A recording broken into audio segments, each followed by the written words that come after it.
The African American Legends series highlights the accomplishments of blacks in areas as varied as politics, sports, aviation, business, healthcare, literature, and religion. We will explore how African Americans have succeeded in areas where they've been previously excluded because of segregation, racism, and lack of opportunity. I'm your host, Dr. Roscoe C. Brown, Jr., and with us today is Thelma Dye, Executive Director and CEO of Northside Center for Child Development. Welcome to African American Legends, Thelma. Well, thank you. It's a pleasure and an honor to be here with you. Well, it's a pleasure and honor to talk about Northside Center, which has a long and distinguished heritage going back to Mamie and Ken Clark and the many people who work with them. And now you, Thelma Dye, are the Executive Director. What is your vision to extend this heritage of Northside Center? Well, you know, Roscoe, as you said, we have a long and distinguished history. Northside will soon be celebrating its 65th anniversary. The Clarks were just phenomenal psychologists, and you know, their legendary doll study that was so crucial to the Brown versus Board of Education decision makes it an honor to be at the agency as well as to move it forward.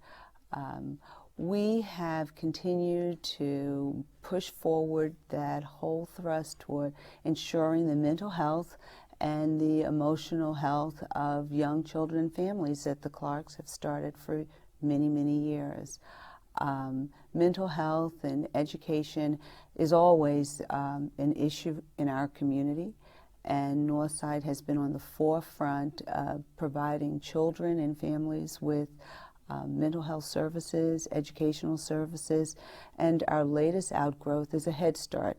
Many, many years ago, Dr. Kenneth Clark was part of the early Head Start teams, and Northside right now is the only agency in Harlem that has an early Head Start program dealing with children 0 to 3 and ensuring that they get the best start possible.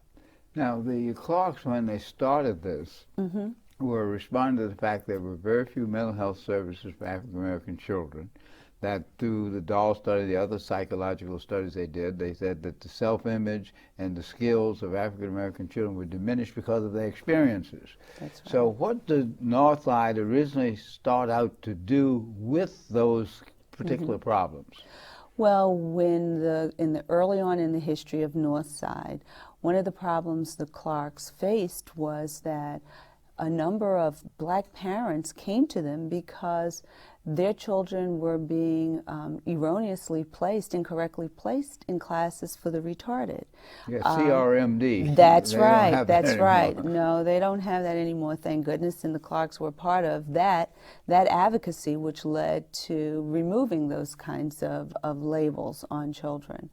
But what the Clarks recognized that children may have come from families of poverty, families totally devastated by racism and unequal opportunities, and so the Clarks recognized that these children were not retarded, for lack of a better word, but in fact were having educational issues and needed, and perhaps some sort of emotional issues as well. So they built a center that was not only designed to talk about the issues that the children were facing in a social context, but also in an educational context, and made it broader than the children. They were social psychologists at heart. And so they established an agency where children could be supported by therapists, counselors, educators, whether they needed, for young children who were developmentally delayed, occupational therapists, physical therapists, to get the children the kind of start that they needed and the support that they needed in the families and in the communities, and then became strong advocates in the school system for reform and change. Well, that was a long time ago, 65 That's a years long ago. time. That's And many of right. the problems still remain. Absolutely. Could you contrast the kind of problems that the Clarks faced in 65 years ago in terms of what happens now? Are the problems similar, or how have they changed? Very similar, very similar. And while there's been an ebb and flow, and sometimes we felt that things have improved dramatically, we still are faced, the community faces serious poverty. East Harlem and Central Harlem, where Northside is located, is one of the neediest communities. We still have many, many children who come to us that are struggling in school, and not always because of what the families are bringing to the table, but because of what the environment that they're forced to deal with. What Northside does today is we still have, because in many respects the Clarks' vision was so profound and so ahead of its time, we still really rely on that vision. It's all comprehensive. Northside struggles to be a comprehensive agency to provide those mental health services, now still with the therapists, the social workers, the psychologists, the psychiatrists, as well as looking at the education programs. Northside has gone into local public schools and provided those services, as well as provided educational supports through the teachers. We put teachers in the school for after-school programs. We've expanded our programs to be more prevention, and we've tried to destigmatize mental health.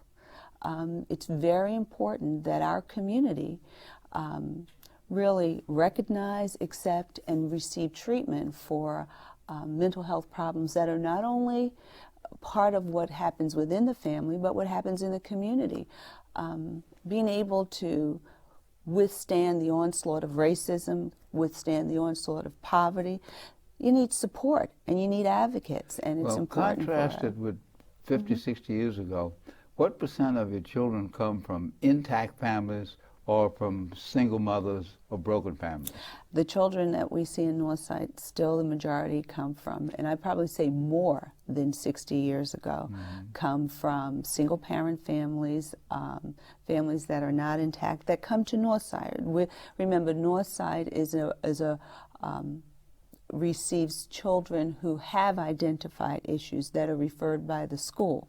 So it is a special population, but there are more single parent families, there are more families that have in foster care than were 65 years ago. Remember, 65 years ago, the network for caring for our families was more informal, more family, more generational. Now it's institutional. Now it's institutional. And institutions are bureaucracies with rules and regulations, and sometimes you don't get that natural love occurring that you had when it was more neighborhood-based. Well, we've had Arthur Orwell from the Harlem Dowling children's program. We work closely with them. I'm sure you folks work together. They do foster care mainly and family development. Now, how does your program interact with a program like Harlem Dowling? Well, Harlem Dowling has foster children that have been traumatized, been sexually abused. Northside actually has puts one of its mental health clinics on site at Harlem Dowling. So we work very closely with an agency like Harlem Dowling and other foster care agencies. But Harlem Dowling is a real partner. They are in the community. They care very deeply about the community. They have a long history as well as Northside. So those are the kinds of agencies we try to work very closely with, because a lot of those agencies have our children, and we're about empowering our children and families. Most of your children, or maybe all, are African American or Hispanic, or African American and Latino. We probably have 65% of our children are African American, 35% Latino. That's it. And it varies by program, but overall, those are the statistics. So while there's a lot of talk about Harlem gentrifying, the majority of the children who live in our area, which is East and Central Harlem, are black. Well, the main forces that you deal with are racism and poverty. Now, how do you go about when you actually get these children and expand? How do you go about helping them? What kind of treatment, therapy, activities do you have at Northside? All right. Well, you know, we're a state-operated mental health center in part and funded by the state and the city and Medicaid. But one of the things that we find and believe is incredibly important is having a diverse staff. We have Black psychiatrists, and a lot of other places don't have any. We have a very diverse social work staff, and that is white, Black, Latino.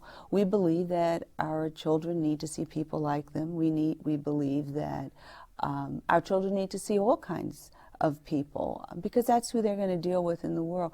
But you have to have people who speak the language that the children and families do.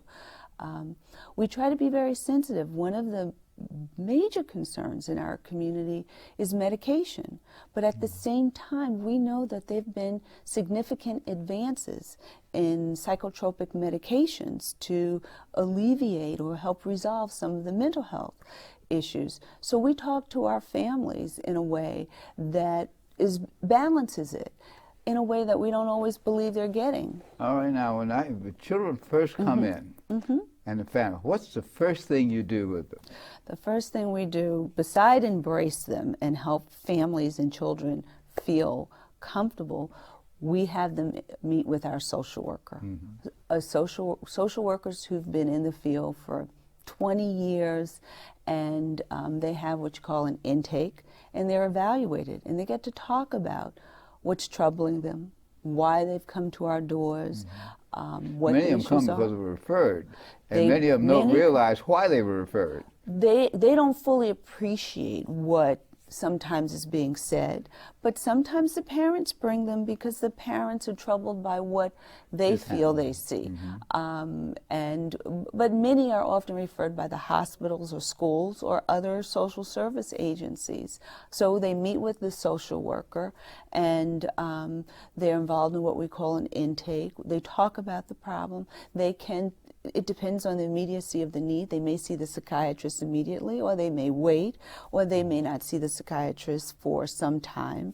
But they are evaluated, and then they are ultimately assigned a therapist, someone that they could talk to on an ongoing basis. We're evaluated for the treatment. One of the things that is very important to mental health, because mental health is integral to health, that we are starting to evaluate health needs as well. To be in the forefront of where mental health is going, Northside has to be very able to provide health screenings. We know that with respect to mental health, that there are significant medical issues. Now, when do you get involved in prescribing medication, or do you get involved? Oh, we definitely prescribe medication. We try to limit that prescription. We're very sensitive to children, but we probably have about 4 psychiatrists at our main site part-time. And it really is after we know who the child and family is, because we really try to limit the prescribing of medication. So that would not happen until after a thorough evaluation, probably meeting with the psychologist, even meeting with the educator, meeting with the social worker, unless the family or someone is in serious crisis. But the idea is they meet with the psychiatrist and they talk to the psychiatrist, and they have a therapist, and the therapist is, talking about. Do you do group therapy? Do you bring people with similar problems together to talk about them and try to work them out? We do. We have parent counseling. We have group therapy. One of our favorite modes of group therapy is some of the things that occur in the after-school program with teenagers, or that occur with our summer program, where it is just not your traditional group therapy where everyone is in a group and they sit down and they try to talk. We know that our children and our adolescents need to be able to talk in different ways. And so whether it is music therapy or art therapy, one of our programs, actually, which was funded by World Childhood Foundation, is a sexual abuse program, which is a group therapy program where we bring the families together of children who have been sexually abused, and we work with those parents on what has happened, the trauma in the family, and we use art as a modality. We work with children around art therapy to help them work through the issues of having been traumatized. That's a group, and some of the things that have come out of that group are absolutely profound, as well as the art that's produced that tells a story. And we've seen such progress in the children as they begin to deal with the trauma of what happened to them and move forward in another direction. When do you decide that the children and the families can move into the general population and don't need your services as much? Well, we have children and families that stay for varying times. One of the things that we find is because Northside is such a comprehensive program, they don't want to leave. Well, that's a problem, too. Yeah, that is a problem, but we have an after-school program, which we have children with special needs, with emotional, behavioral issues, as well as children who are not feeling that being presented by those crises or those issues at that time. So our goal is to move everybody away from Northside. As much as I love Northside, in the ideal world, there would be no need for no Northside. And so if I thought that I could close it down and move on to, you know. But now let's say you're dealing with some children who are 7 and 8 years old.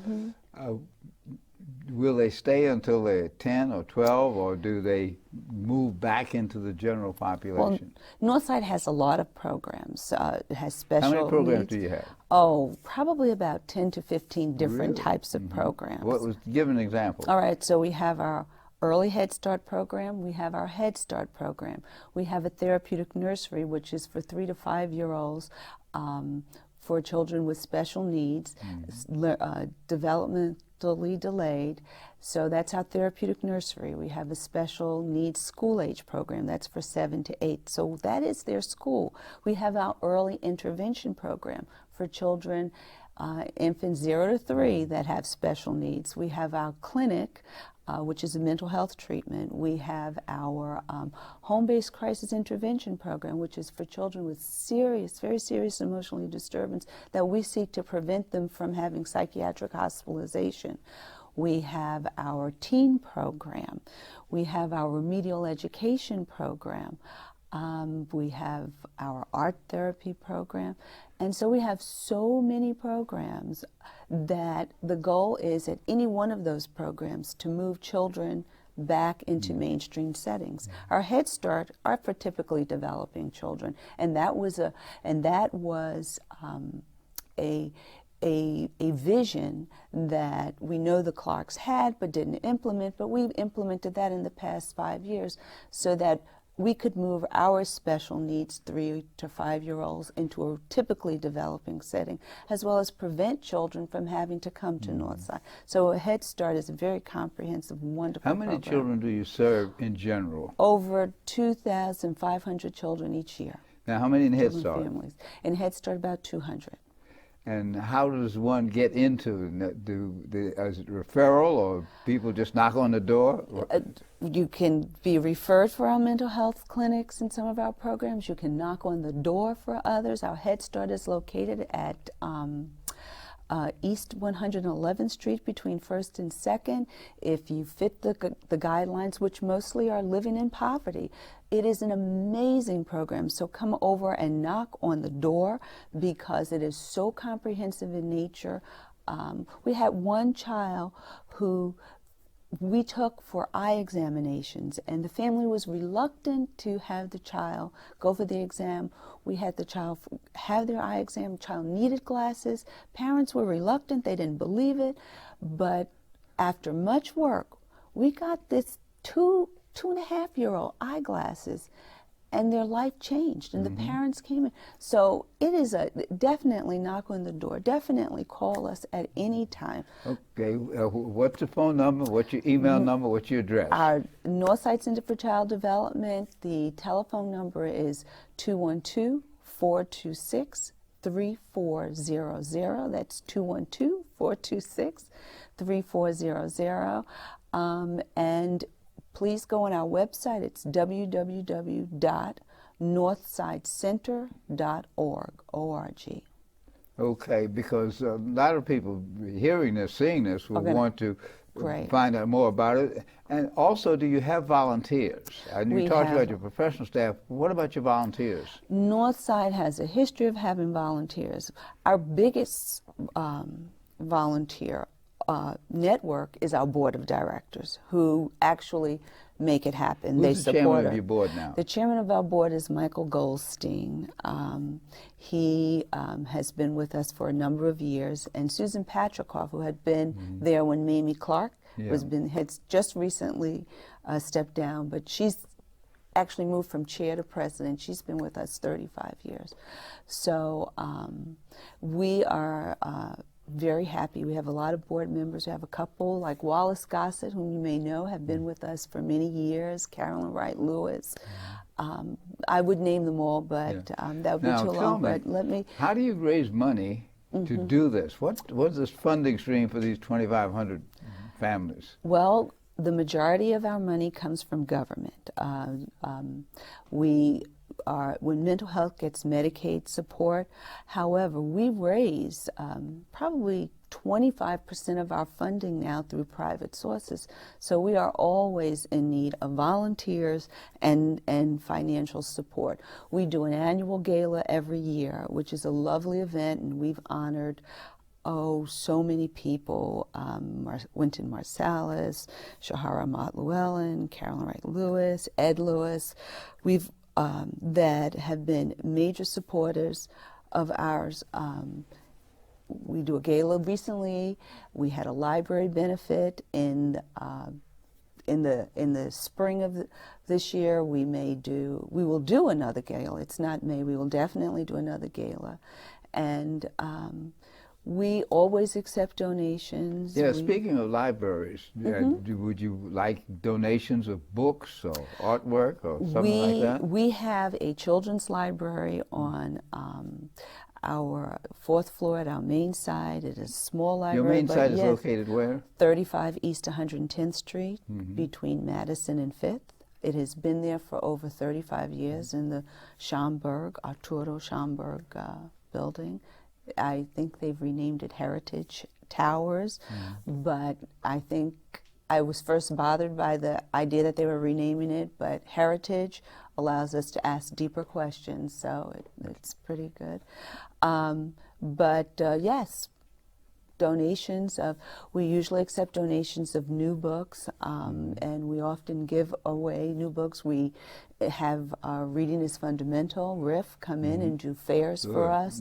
We work closely with other not-for-profits. Is the reading therapeutically oriented, or is it cognitively oriented, helping people, children, just to get the skills of reading, or are you trying to get the message through in the reading? Now, we're very clear about our focus on education at Northside. It's integral to what we do. So reading is for learning, so that children first learn how to read, so that they can read to learn. So we're very clear. But our library does both. We have books that are designed to help children work through issues. We have books for adults. And then we have, our teachers are there constantly teaching children, because we believe in education. It is the foundation for growth. How many of your books deal with people like Frederick Douglass or Jackie Robinson, the Tuskegee Airmen, Shirley Chisholm? I'd say our library is so sensitive to who we are as a people, and we have, as well as the Latino population, a lot of historical figures in our library. And when we fundraise for our library from time to time, sometimes we want a biography section, and we suggest the books. So it is a source of fiction, but it is quite a few biographies. Okay, as we come to the close of our program today. Already? Already. There's much to talk about. A lot to talk about. What is your immediate goal for the future? My immediate goal for Northside tends to be a very concrete one. We have been in our current site for 35 years. Our lease is expiring, and we want Northside to continue because it does an amazing job for helping children and families. So it is for real estate. We are actually in the process of trying to find appropriate real estate to have a permanent home for Northside in the Harlem community. That's a good place to end the program. We've been talking with Thelma Dye, the Executive Director of Northside Center for Child Development, and she's done such a wonderful job. They've done such a wonderful job. Thanks for enlightening us about the purpose, the accomplishments of Northside. Thank you very much. Thank you. Pleasure.